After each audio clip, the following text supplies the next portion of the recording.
చాలామంది యువత ఎవరైతే ఉన్నారో వాళ్ళు అన్ఎంప్లాయిడ్గా ఉన్నారనమాట. కానీ వాళ్ళ జీవితాలు మాత్రం మారడం లేదు. రేవంత్ రెడ్డి గారు ఉస్మానియా యూనివర్సిటీకి వచ్చిపోయిన దానికి చాలామంది నిరసన వ్యక్తం చేశారు, వ్యతిరేకించారు కదా. మీరు దాన్ని ఏకీభవిస్తున్నారా? లేదు, మేము దాన్ని ఏకీభవించాలనుకోలేదు. ఎందుకంటే చాలామంది ఎవరైతే ఉన్నారో జాబ్స్కి ప్రిపేర్ అవుతున్నారు. అదొకటి ఆయన చూసుకోవాలి అనుకుంటున్నాం. చాలా పీపుల్ ఎవరైతే ఉన్నారో కష్టపడి రోజంతా విద్యార్థులు లైబ్రరీలో కూర్చొని కష్టపడుతూ జాబ్స్కి ప్రిపేర్ అయ్యే వాళ్ళు ఉన్నారు. చాలామంది ఇక్కడ చాలా సంవత్సరాల నుంచి కూడా.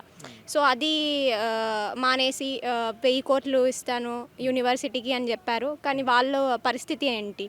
సో ఇంటి దగ్గర 25-26 ఇయర్స్ ఉన్న వాళ్ళు కూడా ఎలాంటి జాబ్స్ లేకుండా అన్ఎంప్లాయిడ్ ఉన్నారు వాళ్ళు. సో అన్ఎంప్లాయ్మెంట్ పీపుల్ ఎవరైతే ఉన్నారో వాళ్ళకి ఏ విధంగా అతను సహాయం చేస్తాడు? సో ఇది కొంచెం నెగటివ్గానే ఉంది పాయింట్ ఏదైతే ఉందో. ఇప్పుడు 1000 కోట్ల వల్ల ఉస్మానియా యూనివర్సిటీకి ఎన్నో లాభాలు జరుగుతాయి, లైబ్రరీ పరంగా కావచ్చు, మెస్ పరంగా కావచ్చు, ఇంకొన్ని విషయాలలో కావచ్చు. దాన్ని మాత్రం గుర్తించకుండా ఎంతసేపు ఉద్యోగ నోటిఫికేషన్లని వ్యతిరేకించడం కరెక్టే అంటారా? అది నేనేమంటున్నానంటే, ఇప్పుడు ఉద్యోగ నోటిఫికేషన్ వ్యతిరేకించడం అని ఒకవేళ ప్రిపేర్ అవుతూ ఉన్నారు కాబట్టి పిల్లలకి కూడా న్యాయం చేయాలి అని అనుకుంటున్నాను. ఇక్కడ ఉన్న క్యాంటీన్ పరంగా వాటర్ తాగడానికి కూడా ఇబ్బందులు ఉన్నాయని విద్యార్థులు గతంలో చెప్పారు. అవన్నీ డెవలప్ అయితే కదా, మరి దాన్ని గుర్తించకుండా ఎంతసేపు వ్యతిరేకించడం కరెక్టే అంటారా? డెవలప్మెంట్ అనేది జరుగుతుంది. డెవలప్మెంట్ అయితే జరుగుతుంది. కాకపోతే ఇప్పటికీ మన ఇండియాలో చాలామంది యువత ఎవరైతే ఉన్నారో వాళ్ళు అన్ఎంప్లాయిడ్గా ఉన్నారనమాట.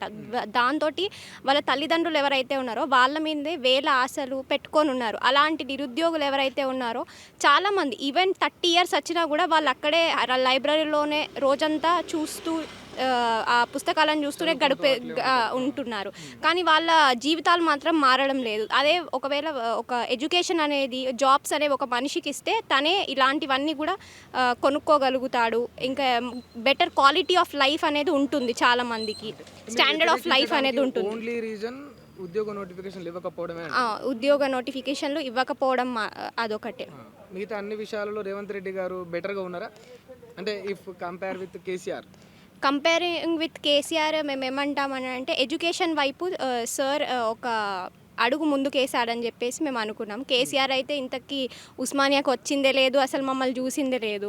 రేవంత్ గారన్నా ఒకసారి మా దగ్గరకు వచ్చి పిల్లలు ఎట్లున్నారని చూసింది. దానికి సంతోషిస్తున్నాం, కానీ దీనికి మేము వ్యతిరేకిస్తున్నాం అనమాట. మా డిమాండ్లని తను పూర్తి చేయనందుకు. ఓకే, ఓవరాల్గా చూసుకుంటే కేసీఆర్కు రేవంత్ రెడ్డి గారికి కంపేర్ చేస్తే పాలన విషయంలో ఏమనిపిస్తుంది? కేసీఆర్కి రేవంత్ రెడ్డికి పాలన చేస్తే ఎవరు వాళ్ళ ఇండివిజువల్గా పాలన చేస్తున్నారు. కేసీఆర్ గారేమో ఒకవైపు అంటే ఇప్పుడు భూములు ఇట్లాంటి వాటికి చేసినప్పుడు, రేవంత్ గారేమో స్పోర్ట్స్, డెవలప్మెంట్ ఆఫ్ ఎడ్యుకేషను ఇట్లాంటివన్నీ చేస్తున్నారు. సో విద్య అంటే పిల్లలకి డిమాండ్స్ అనేవి కరెక్ట్గా చేస్తున్నారు, కానీ కొన్ని వాటిలో తను చేజారిపోతున్నాడని మేము అనుకుంటున్నాం. అవును. అంటే కేసీఆర్ గారి అనుభవం పనికొస్తుంది తెలంగాణ రాష్ట్రం అని చెప్తారా? కేసీఆర్ గారి అనుభవం మేము పనికొస్తుంది అని చెప్పడం లేదు, కానీ ఏంటంటే ఇద్దరు మంచి చేస్తున్నారు. కానీ ఇంకా ప్రజలకు కావాల్సింది ఏంటో అది కరెక్ట్గా ఇవ్వడం లేదనమాట. ఇప్పుడు తెలంగాణ రైజింగ్ గ్లోబల్ సమ్మిట్ అనేది ఒకటి నిర్వహించారు ఇప్పుడు కాంగ్రెస్ గవర్నమెంట్. దానివల్ల సరే గవర్నమెంట్ సెక్టార్లో ఉద్యోగాలు రాలేకపోయినప్పటికీ కొందరు నిరుద్యోగులకు ప్రైవేటు పరంగా ఉపయోగం ఉండే అవకాశం ఉందంటారా? ఇప్పుడు అన్న ప్రైవేట్ సెక్టర్స్ ఏవైతే ఉంటాయో, మనం ప్రైవేట్ పరంగా మనకి చాలామందికి ఉద్యోగాలు వస్తున్నాయి కరెక్టే. బట్ ఏంటంటే ప్రైవేట్లో ఎక్కువ హవర్స్ ఆఫ్ వర్కింగ్ కూడా ఉంటుంది, వర్క్ కూడా ఎక్కువగా ఉంటుంది. అండ్ దాని తర్వాత ఏంటంటే నాలెడ్జ్ బేస్డ్ ఎప్పుడు ఉండదు ప్రైవేట్. ఏదైనా హైరార్కీ మీద దీని మీదే నడుస్తుంది ప్రైవేట్ది ఎప్పుడైనా కూడా. సో అది దాంతో పోలిస్తే గవర్నమెంట్ బెటర్, అది వచ్చిన ఉపయోగం లేదంట. ఉపయోగమే లేదంటే సాటిస్ఫాక్షన్ ఉండదు కదా. కొంతమందికి గవర్నమెంట్ జాబ్లే రావాలి, ఇంత కష్టపడుతున్నాం, టాలెంట్ ఉన్న వ్యక్తులకి గవర్నమెంట్ జాబ్ రావాలి అని చెప్పేసి వాళ్ళు కోరుకుంటారు కదా. ప్రైవేట్ జాబ్ అయితే మనం ఇంత కష్టపడి వచ్చి ఎందుకు చదువుకోవాలి?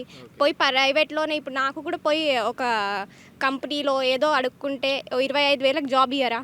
ఇస్తారు. మరి సాటిస్ఫాక్షన్ కోసం మాకు కావాలి కదా. అనుకున్నది అచీవ్ చేయాలి, కష్టానికి ఫలితం అంటారు. అవును.